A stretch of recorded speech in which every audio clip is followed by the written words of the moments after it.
सुंदर अक्षर हाच खरा दागिना आहे, हाच विचार शाळेच्या या ब्लॅकबोर्डवरती आपण अनेक दिवस अनेक काळ पाहिला असेल. आज हे पुन्हा सांगण्याचं कारण असं की आज जागतिक हस्ताक्षर दिन आहे आणि या निमित्तानं आपण आज एका अनोख्या मित्राला भेटणार आहोत, अक्षर मित्राला आपण आज भेटणार आहोत. खरं तर संगणकाचा काळ आहे, सोशल मीडियाचा काळ आहे. या काळात संगणकावरची ती जे टाईप केलेले अक्षर आहेत तेच सगळ्यात जास्त वापरात असतात. मात्र या काळात देखील अक्षरांचं जे महत्त्व आहे ते अनन्यसाधारण आहे आणि त्यामुळं आज या जागतिक हस्ताक्षर दिनानिमित्त अभिजित भडंगे यांच्या आपण क्लासेसमध्ये आलेलो होतो आणि अभिजित भडंगे यांच्याकडून अक्षरांचं जे महत्त्व आहे ते आपण जाणून घेणार आहोत. अभिजित, तुमचं स्वागत आहे एबीपी माझावरती.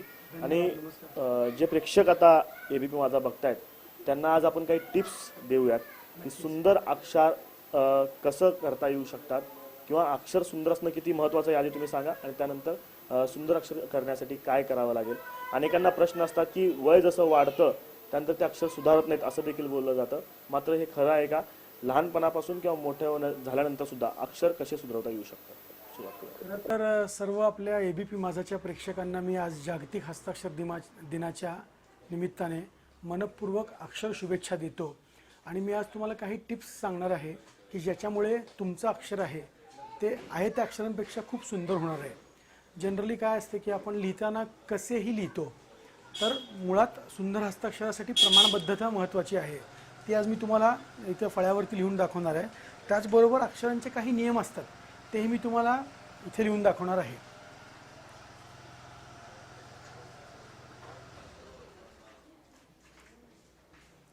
आता तुम्हाला इथे दिसत असेल की इथे मी 3 बिंदू घेतलेले आहेत.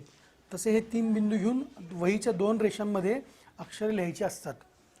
आता मी वरून सुरुवात केल्या, अर्ध्यापर्यंत आलो, त्यानंतर पुन्हा एकदा अशी सुरुवात करून वरती गेलो आणि मी हा अननसाचा अ काढला. तर अ या अक्षराचा नियम असा आहे की अ वरून कधीच रेष द्यायची नसते. हा आपला पहिला नियम आहे. मग कोणत्या कोणत्या अक्षरावरून रेष द्यायची नसते असा प्रश्न तुमच्या मनात आला असेल तर मी तुम्हाला सांगू इच्छितो की ज्या अक्षरांना डोक्यावरती गोल गाठ आहे अशा अक्षरावरून कधी रेष द्यायची नसते.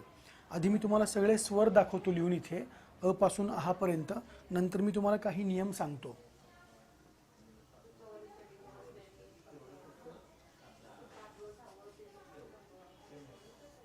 आता अ ला एक काना दिला की तो आ होतो.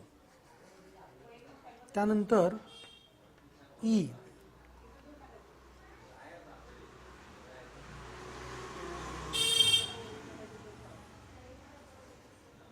बऱ्याचदा आपण अक्षरांच्या अलंकारांना काय नाव असतं ते पण आपल्याला माहिती नसतं. तर ईच्या जो वरती जे चिन्ह आहे त्याला अनेक विद्यार्थी किंवा कधीकधी अनेक शिक्षकही रफार म्हणतात. पण मित्रांनो, त्याला रफार न म्हणता त्याला इकार म्हणतात, कारण हा ईच्या डोक्यावरती येत असतो. पण हेच जर चिन्ह ई सोडून दुसऱ्या अक्षरावरती आलं, उदाहरणार्थ वर्ग, सर्व, तर त्याला आपण रफार म्हणायचं असतं. उ,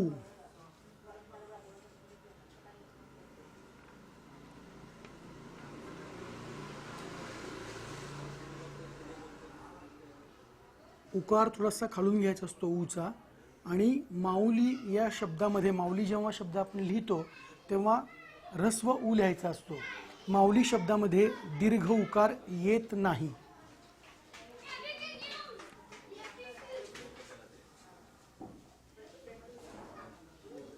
आता तुम्ही पाहिलं असेल की अ पासून उ पर्यंत सगळी अक्षरं वरच्या आणि खालच्या लाईनला टच करून आपण लिहिलेली आहेत. पण याच्यानंतरचं जे अक्षर आहे ए हे एकमेव असं अक्षर आहे जे लिहिताना थोडंसं आपल्याला सराव करताना रेषेच्या असं बाहेर घ्यावं लागतं.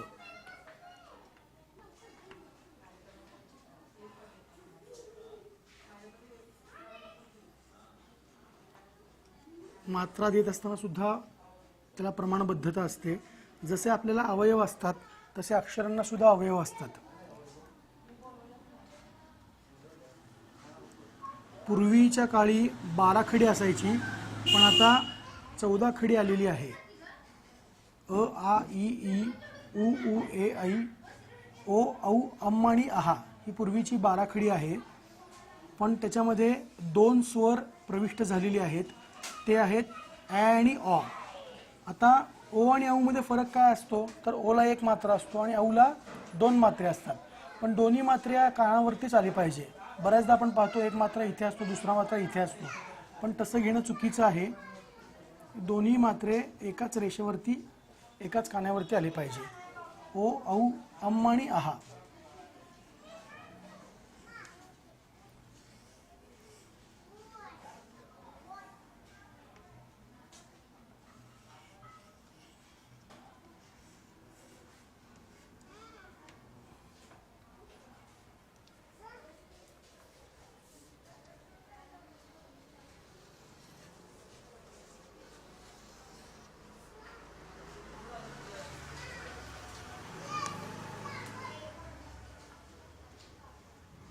हे 2 स्वर आहेत नवीन आलेले, त्याला ॲ आणि ऑ हे 2 स्वर आहेत. याच्यामुळे 12 खडी आता 14 खडींची झालेली आहे.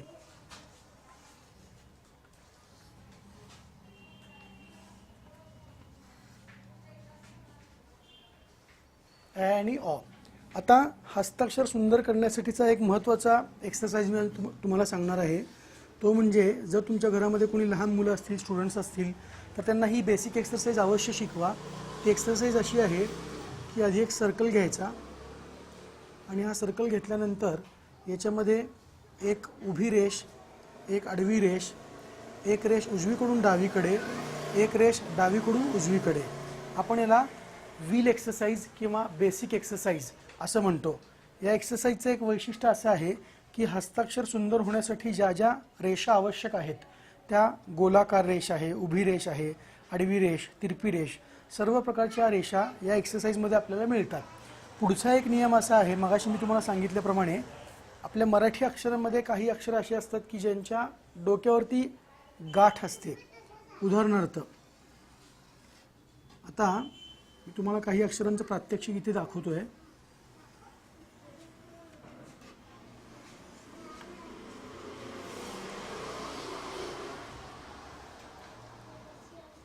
आपण आता नेहमी असं श्री लिहितो, तर श्री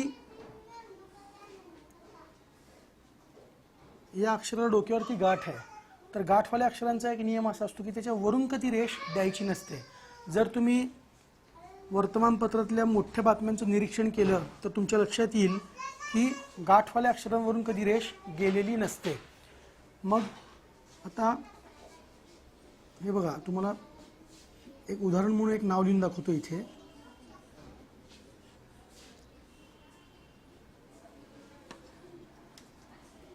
अभय आणि पुन्हा हेच नाव मी आता नियमानुसार लिहितो आपल्या.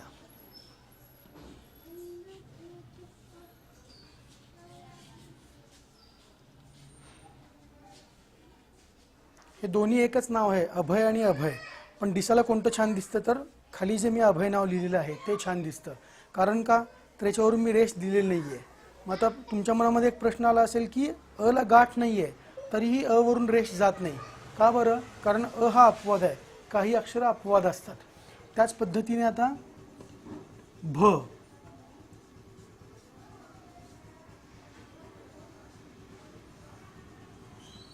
भ वरून पण रेष जात नाही.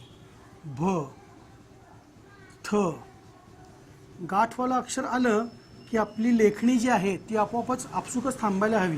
याच्यावरून गेलीच नाही पाहिजे असं मला नेहमी वाटतं.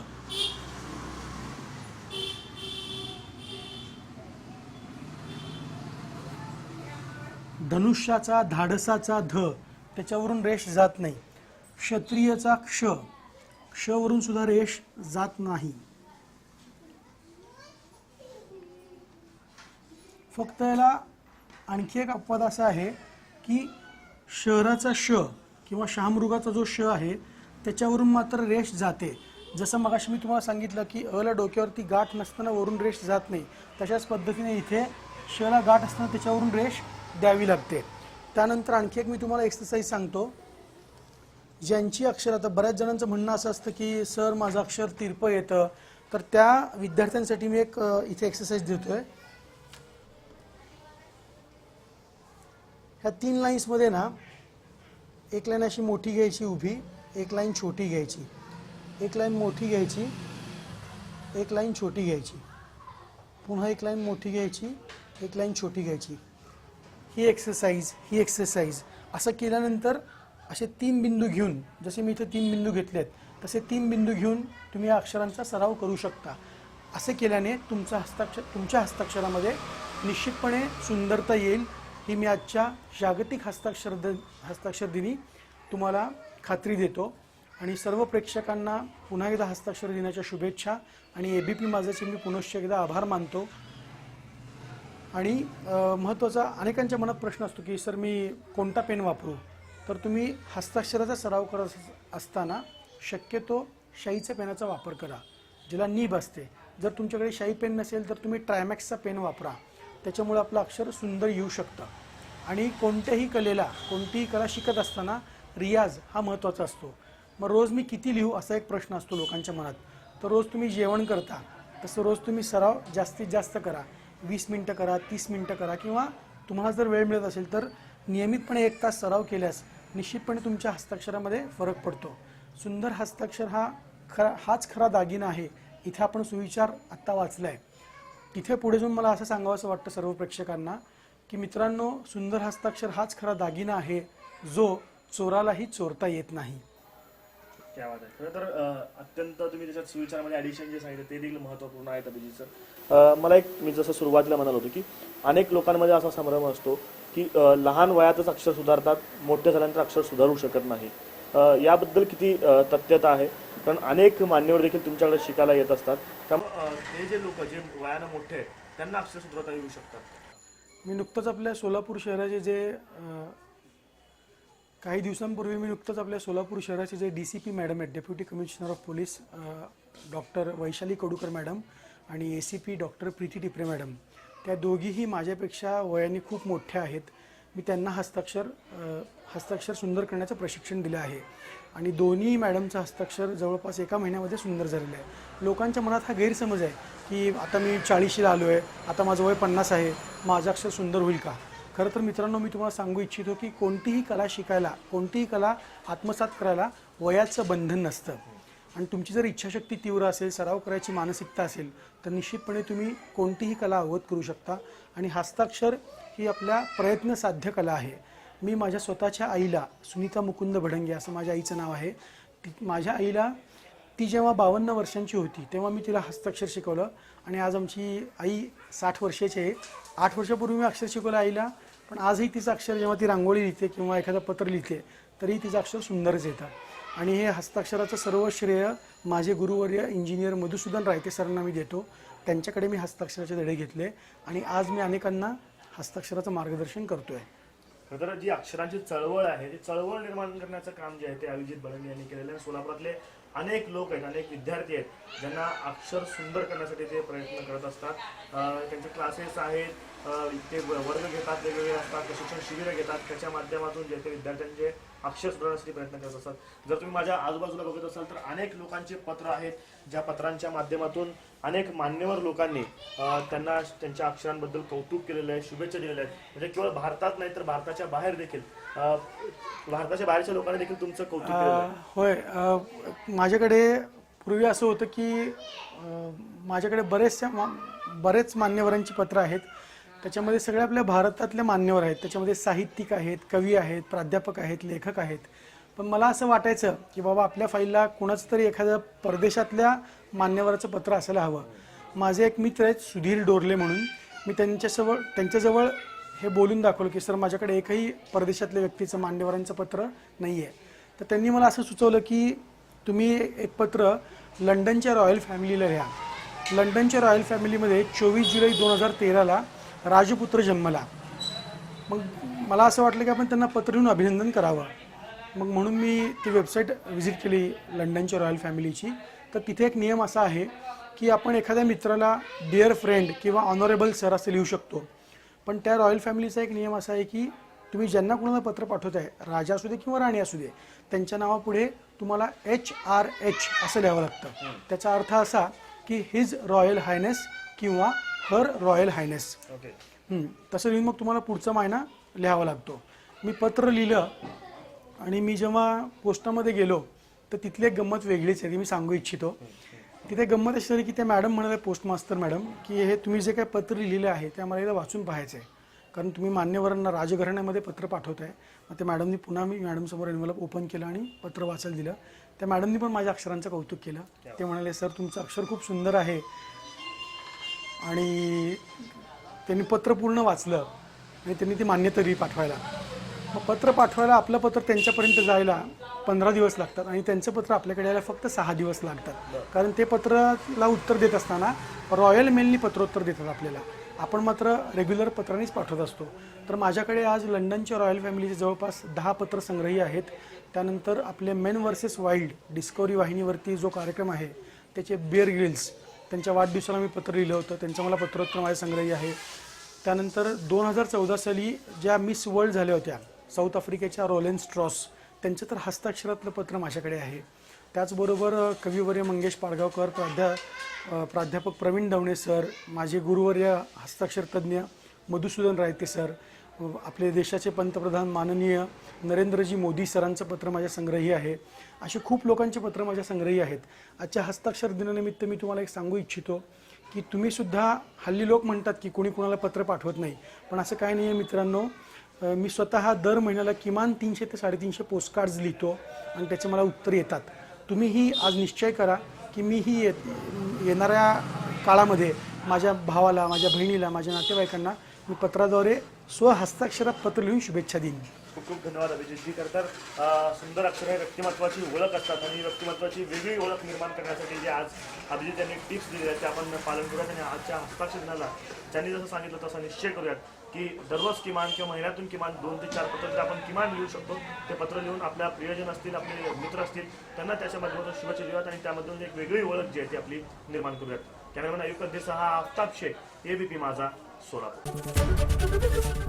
एबीपी माझा, उघडा डोळे बघा नीट.